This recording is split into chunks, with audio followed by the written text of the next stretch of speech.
Pacaran berapa lama? Pacaran apanya? 1 tahun. Ini Oh, pacaran. 1 tahun. Pacaran 1 tahun. Iya. Akhirnya nikah. Nikah. Orang tua setuju tapi. Setuju. Mama setuju. Setuju. Apa kata mama pertama kali pas kamu kasih tahu mama papa kayak gimana pertama kali? Ma, Adi punya cewek. Cuman umurnya lebih dewasa katanya gitu. Ya udah bawa aja ke rumah, mama ngambilin milih udah bawa aja ke rumah katanya gitu. Oh iya. Iya. Umurnya berapa nak?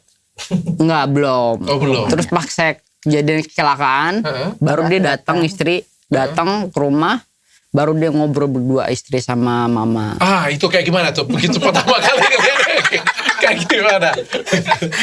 Iya pas ngeliat kan gitu. Terus biasa ya gitu.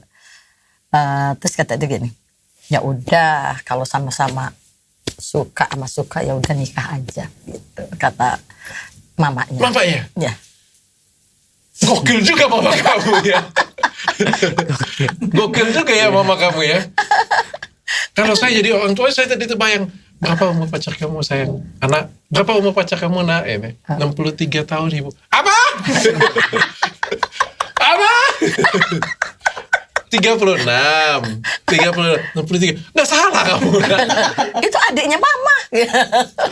Tapi mama kamu bisa bilang ya udah nggak apa-apa kalau memang cinta lanjutin.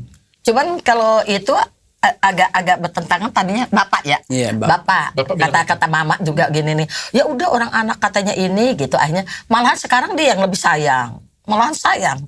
Perhatian banget bapaknya. Dengan ibu. Iya, apa-apa ini Bun, asal ini gitu. Jadi dia kalau misalnya perlu ini apa? Ini ya Bun, ini. Jadi dia perhatiannya itu ini banget gitu. Alhamdulillah.